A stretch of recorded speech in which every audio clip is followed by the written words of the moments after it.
ناظرین، یہ آج کا سبق مغربی معاشرے میں عورت کی حالت زار روزانہ کی لحاظ سے ہم ایک اچھی بات قرآن و سنت کی روشنی میں اچھے علماء کرام کی لکھی ہوئی چیزیں ہم آپ تک پہنچاتے ہیں، کم از کم ایک یا ایک سے زیادہ ویلا۔ آج کا ہیڈنگ ہے مغربی معاشرے میں عورت کی حالت زار، ہم آپ تک پہنچا رہے ہیں۔ نحمدہ و نصلی علی رسولہ الکریم، بسم اللہ الرحمن الرحیم۔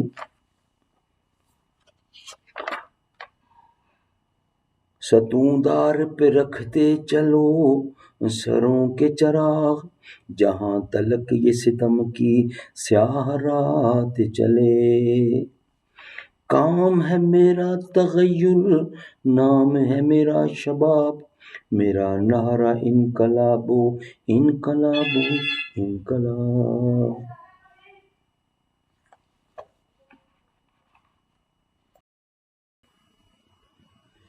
مغربی معاشرے میں عورت کی حالت زار آج یورپ اور امریکہ میں جا کر دیکھو تو دنیا بھر کے تمام نچلے درجے کے کام عورت کے سپرد ہیں۔ مغربی معاشرے میں عورت کی حالت زار۔ ناظرین، آج یورپ اور امریکہ میں جا کر دیکھو تو دنیا بھر کے تمام نچلے درجے کے کام عورت کے سپرد ہیں۔ ہوٹلوں میں کوئی مرد ویٹر شاذ و ناظر ہی کہیں نظر آئے گا، ورنہ یہ خدمات تمام تر عورتیں انجام دے رہی ہیں۔ ہوٹلوں میں مسافروں کے کمرے صاف کرنے اور ان کے بستر کی چادریں بدلنے اور روم اٹینڈنٹ کی خدمات تمام تر عورتوں کے سپرد ہیں۔ دکانوں پر مال بیچنے کے لیے مرد خال خال نظر آئیں گے، یہ کام بھی عورتوں ہی سے لیا جا رہا ہے۔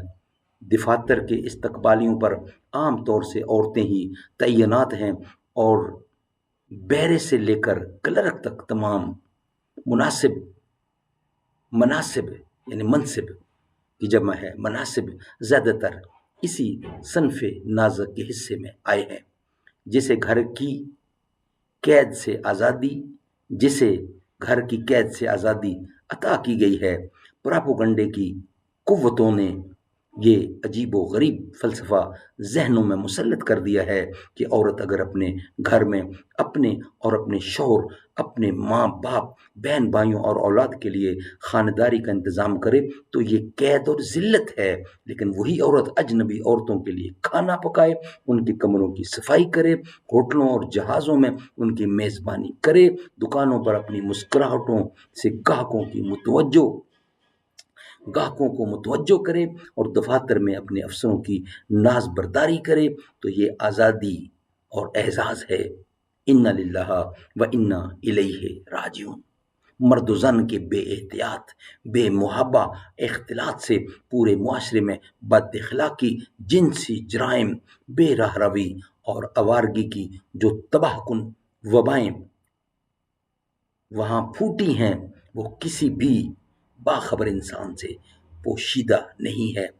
آئلی نظام کی اینٹ سے اینٹ بج گئی ہے، حسب و نسب کا کوئی تصور باقی نہیں رہا۔ اصلاحی مضامین ہیں، ناظرین خود بھی سنیں، دوسروں تک پہنچائیں۔ بہت بڑی اہمیت کی حامل ہے یہ باتیں جو آپ تک رکھی گئی ہیں۔ ناظرین، یہ اللہ تعالیٰ سوجھ بوجھ دے، ہر کو سوجھ سمجھ دے۔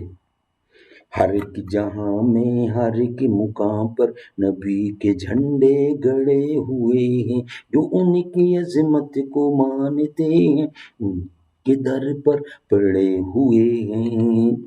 نبی کی باتیں، نبی کی نعتیں میں سن رہا ہوں، میں پڑھ رہا ہوں، میں دیکھتا ہوں، اسی کے صدقے گناہ میرے جھڑے ہوئے ہیں۔ نبی کی باتیں، نبی کی نعتیں، نبی کی باتیں میں پڑھ رہا ہوں، میں سن رہا ہوں۔